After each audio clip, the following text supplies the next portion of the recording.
Hello friends, welcome back to my YouTube channel PD tech math. तो आज का अपना लेक्चर है 3 एब्स्ट्रैक्ट अलजेब्रा हमने स्टार्ट कर रखा है। फर्स्ट 2 लेक्चर आप देख लीजिएगा। हमने वहाँ पे बाइनरी ऑपरेशन एंड ग्रुप की डेफिनेशन की थी। उसके बाद जो सेकंड लेक्चर हमने लिया था उसमें हमने ग्रुप के एग्जांपल्स किए थे। और आज अपना है थर्ड लेक्चर। तो यहाँ पे हम एक मोस्ट इम्पोर्टेंट प्रॉब्लम लेकर के आए हैं जो बहुत ही इम्पोर्टेंट है। आप देख लीजिएगा कि जो हम बोलते हैं कि nth रूट ऑफ यूनिटी है ना। nth रूट ऑफ यूनिटी सबको पता होगा कि xn-1 है ना। xn इज इक्वल टू 1 या फिर आप बोल देते हो कई बार कि x is equal to 1 raise to the power 1/n। तो यहाँ पे इसने क्या कहा है कि जो आपके पास nth रूट ऑफ यूनिटी होती है या फिर हम अगर यहाँ पे ये कहें कि complex zeros of x raise to the power n-1 अगर हम उनका सेट बनाते हैं तो क्या वो ग्रुप बनाएंगे अंडर मल्टीप्लीकेशन। या फिर हम ऐसे कहें कि for all natural number the set of complex nth root of unity is group under multiplication. और बल्कि हमें यहाँ पे ये देखना है ग्रुप वो बनाएगा और वो अबेलियन ग्रुप बनाएगा। ठीक है, ध्यान रखना अबेलियन भी हमें यहाँ पे चेक करना है। एक बार इसको अच्छे से रीड कर लीजिए। क्या कहा, फॉर ऑल नेचुरल नंबर या फिर ये कह सकता है कि for all n greater than equal to 1 the set of complex nth root of unity is a group under multiplication. ठीक है, तो सबसे पहले हम यहाँ पे एक सेट बनाएंगे। उस सेट के अंदर क्या होंगी अपने पास complex nth root of unity और फिर उस सेट को हम चेक करेंगे कि क्या वो ग्रुप बनाएगा अंडर मल्टीप्लीकेशन। और सबको पता होगा कि जो ग्रुप की प्रॉपर्टीज होती हैं क्या है। फर्स्ट आपके पास क्लोजर प्रॉपर्टी सेटिस्फाई होनी चाहिए। सेकेंड आपके पास एसोसिएटिव प्रॉपर्टी होनी चाहिए। थर्ड आपके पास आइडेंटिटी एंड फोर्थ आपके पास क्या होता है इनवर्स। ओके, एंड यहाँ पे फिफ्थ प्रॉपर्टी हम यहाँ पे चेक करेंगे कम्यूटेटिव प्रॉपर्टी अबेलियन के लिए। ठीक है, क्योंकि आपके पास जो ये set of complex nth root of unity जो होगा ये आपके पास अबेलियन ग्रुप बनाएगा अंडर मल्टीप्लीकेशन। और यहाँ पे जो बाइनरी ऑपरेशन आपके पास क्या दिया हुआ है, मल्टीप्लीकेशन दिया हुआ है। ठीक है, और मैं आपको बता दूं कि अभी तक हमने अपने चैनल पर CSIR net, linear algebra, complex analysis, real analysis के अब तक जितने एग्जाम हुए हैं 2010 टू 2023 तक हमने ये कंप्लीट सॉल्यूशन अपने चैनल पर डाले हुए हैं। ठीक है, आप देख लीजिएगा। उसके बाद अगर मैं गेट की बात करूं तो 2000 टू 2023 तक के अभी तक आपके जो एग्जाम हुए हैं गेट मैथमेटिक्स के, तो उसमें हमने लीनियर अलजेब्रा कवर किया है, रियल एनालिसिस कवर किया है, कॉम्प्लेक्स एनालिसिस किया है और LPP जो मोस्ट इम्पोर्टेंट है ये भी हमने किया है। वो अलग बात है कि अभी जो 24 में जो आपका एग्जाम हुआ है LPP के अब की बार 2 ही क्वेश्चन देखने को मिले हैं, नहीं तो 4 to 5 क्वेश्चन आपको देखने को मिलते हैं हर बार। ओके, और जो HPSC PGT मैथ्स का जो एग्जाम हुआ था आपका ऑब्जेक्टिव टाइप जो एग्जाम था पेपर 1 वो भी हमने कंप्लीट डिस्कस किया है। ओके, तो चलिए अब हम अपनी प्रॉब्लम पे आ जाते हैं कि हमें यहाँ पे क्या चेक करना है। ठीक है, देखिए हमें यहाँ पे देखना है कि for all natural number the set of complex nth root of unity. हमें सबसे पहले तो सेट बनाना पड़ेगा है ना कि सेट किस टाइप का होगा। ओके, देखिए सबसे पहले हमें यहाँ पे सेट डिफाइन करना पड़ेगा। The set of complex nth roots of unity है ना। सेट देखिए किस टाइप का हो सकता है। अब आपको एक चीज़ का पता होगा कि ये complex nth root of unity यहाँ पे मतलब कि कॉम्प्लेक्स जीरोज ऑफ xn-1 आप ऐसे भी लिख सकते हो। जो ये कॉम्प्लेक्स nth रूट्स जो मैंने यहाँ पे लिखा है आप इसको ऐसे भी बोल सकते हो कि कॉम्प्लेक्स जीरोज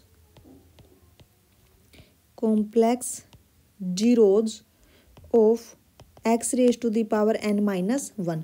अब एक चीज़ बताइए मेरे को, अगर मैं यहाँ पे 1 raise to the power 1/n अगर मैं यहाँ पे लिखूँ तो 1 को आप क्या लिख सकते हो, 1 को आप क्या लिख सकते हो यहाँ पे is can be written as 1 plus iota 0 raise to the power 1/n and 1 is cos 0 की वैल्यू क्या होती है आपके पास 1, तो can be written as cos 0 plus iota sine 0 because we know that sine 0 is 0 raise to the power 1/n। Okay, अब हमें पता है कि जो साइन थीटा आपके पास होता है उसका पीरियड कितना होता है 2 और कोस थीटा का भी पीरियड कितना होता है 2 है ना। यानी कि 2 के बाद अगर हम लेंगे तो वहाँ से जो वैल्यूज़ की रिपीटेशन है वो स्टार्ट हो जाएंगी है ना। तो हम ये बोल सकते हैं कि जो कोस ऑफ थीटा है वो आपका कोस थीटा का पीरियड कितना है 2 पाई और साइन थीटा का पीरियड भी कितना है 2 पाई है। ठीक है, तो कोस जीरो को हम यहाँ पे क्या लिख सकते हैं, यहाँ पे हम क्या लिख सकते हैं, is cos of 2k pi plus 0, okay, plus iota sine of 2k pi plus 0, okay, raise to the power 1/n। ठीक है यहाँ तक। अब उसके बाद देखिए यहाँ पे आपके पास ये क्या आ गया, is cos of 2k pi plus iota sine of 2k pi raise to the power 1/n। ठीक है, अब आपके पास डी मोरविज थ्योरम होती है और वो क्या कहती है, डी मोरविज थ्योरम जो है हम यहाँ पे इसको कैसे लिख सकते हैं, कोस of 2k pi by n plus iota sine of 2k pi by n। अब बात आती है कि जो k है उसकी वेरिएशन क्या रहने वाली है, यहाँ पे जो k होगा वो कहाँ से कहाँ तक वेरी करेगा, तो देखिए वे है k is equal to 0 1 2 up to कहाँ तक जाएगा, ये n-1 तक। जैसे ही यहाँ पे n आएगा, जैसे ही यहाँ पे n आएगा तो जो इसकी वैल्यू 0 के लिए होगी वही वैल्यू यहाँ पे किसके लिए हो जाएगी, n के लिए, यानी कि इसके बाद की जितनी भी टर्म्स आएंगी वो रिपीट होना स्टार्ट हो जाएंगी। तो यहाँ पे डिस्टिंक्ट वैल्यू कहाँ तक आएंगी, ओनली n-1 तक। तो k आपका 0 to n-1 पे वेरी करेगा। ठीक है, तो चलिए अब हम यहाँ पे देख लेते हैं कि अगर मैं, देखिए अपना यहाँ पे क्या आया है, is 1 raise to the power 1/n किसके इक्वल आ गया आपका, cos of 2k pi by n plus iota sine of 2k pi by n, और जो k है आपका वो कहाँ से कहाँ तक वेरी करता है, 0 1 2 अप टू n-1। अब ये देखिए कि अगर मैं यहाँ पे k की वैल्यू 0 रखूँ तो यहाँ पे क्या आ जाएगा, कोस ऑफ यहाँ पे 0 into 2 pi by n plus iota sine of 0 into 2 pi by n, और इसको हम क्या लिख सकते हैं डी मोरविज थ्योरम से, cos of 2 pi by n plus iota sine of 2 pi by n raise to the power 0, या फिर हम इसको 1 भी लिख सकते हैं। ठीक है, जैसे ही आप k की वैल्यू 1 रखोगे तो यहाँ पे क्या आएगा, cos of 2 pi by n plus iota sine of 2 pi by n, या फिर हम ऐसे लिख सकते हैं कि cos of 2 pi by n plus iota sine of 2 pi by n raise to the power 1। जब आप k की वैल्यू यहाँ पे 2 लोगे तो ये क्या आएगा, cos of 2 into 2 pi by n plus iota sine of 2 into 2 pi by n, और इसको आप क्या लिख सकते हो, is cos of 2 pi by n plus iota sine of 2 pi by n raise to the power 2। ऐसे ही जब हम n-1 तक जाएंगे तो ये आपका क्या हो जाएगा, is cos of n-1 into 2 pi by n plus iota sine of n-1 into 2 pi by n, और ये आपका क्या हो जाएगा, is cos of 2 pi by n plus iota sine of 2 pi by n raise to the power n-1। ठीक है, आप यहाँ पे क्या कीजिए, जो cos of 2 pi by n plus iota sine of 2 pi by n है इसको आप r पुट कर लीजिए, तो ये आपका हो जाएगा r raise to the power 0, ये आपका हो जाएगा r raise to the power 1, and this is r raise to the power 2, और ये आपका क्या हो जाएगा, r raise to the power n-1।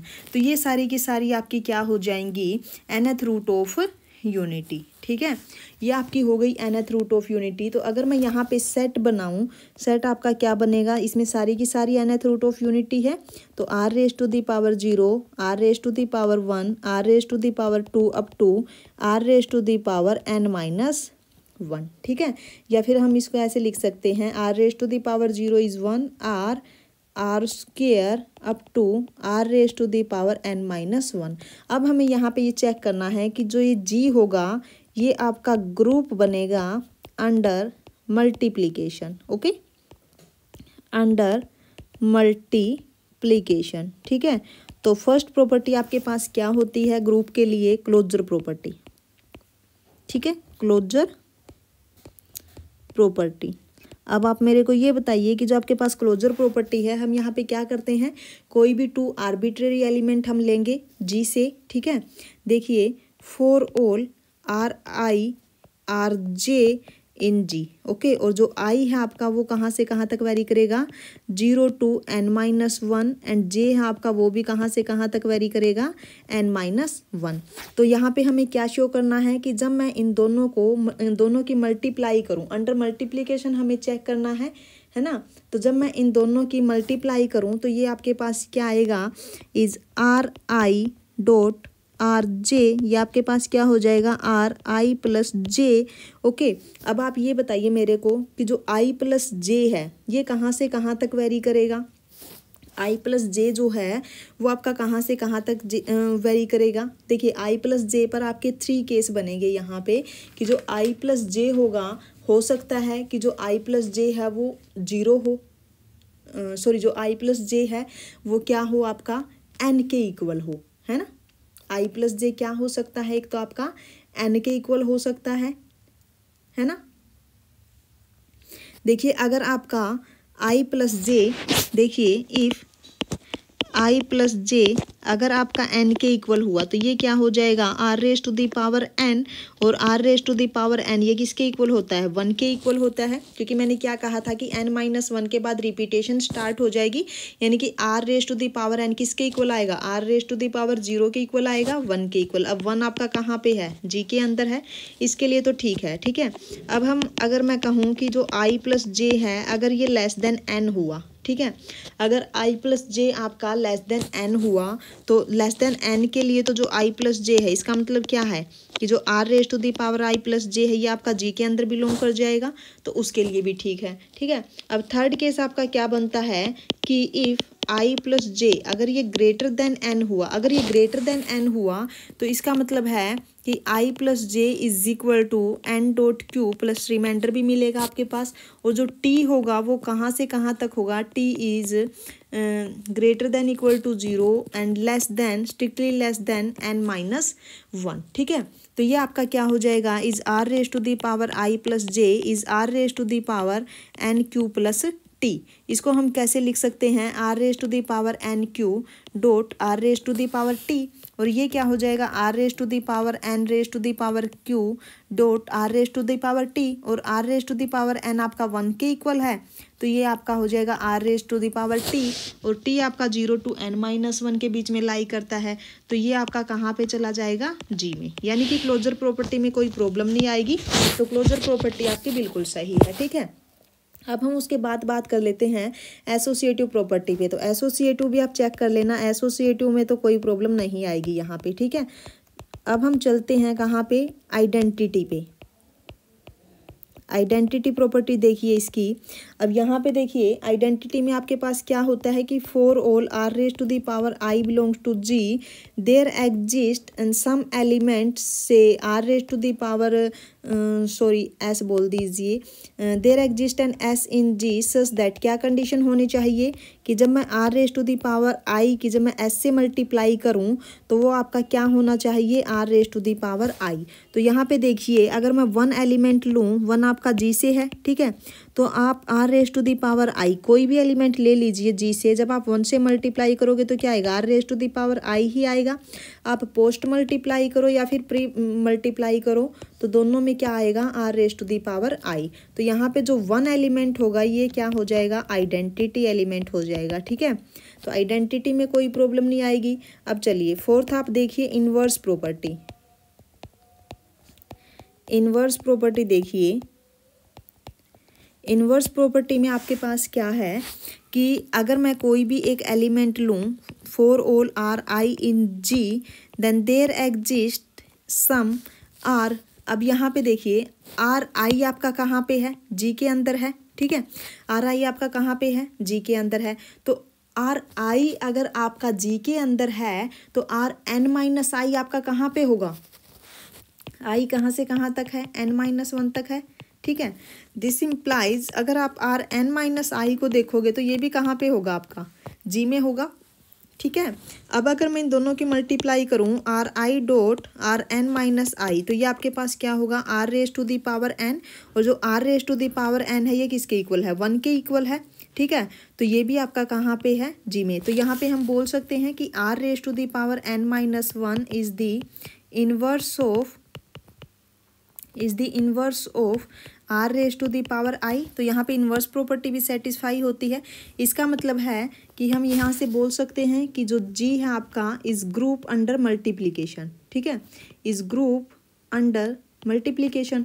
अब जब आप अबेलियन जब चेक करोगे, कॉम्यूटेटिव प्रॉपर्टी जब आप चेक करोगे, आपको पता है कि जो सेट ऑफ कॉम्प्लेक्स नंबर है ये कॉम्यूटेटिव प्रॉपर्टी को होल्ड करता है, ठीक है। अब जो जी है आपका क्या है, सब यहाँ पे जी इज द सबसेट ऑफ सी, ठीक है। तो जब ये कॉम्यूटेटिव प्रॉपर्टी को होल्ड करता है तो ये भी कॉम्यूटेटिव प्रॉपर्टी को होल्ड करेगा।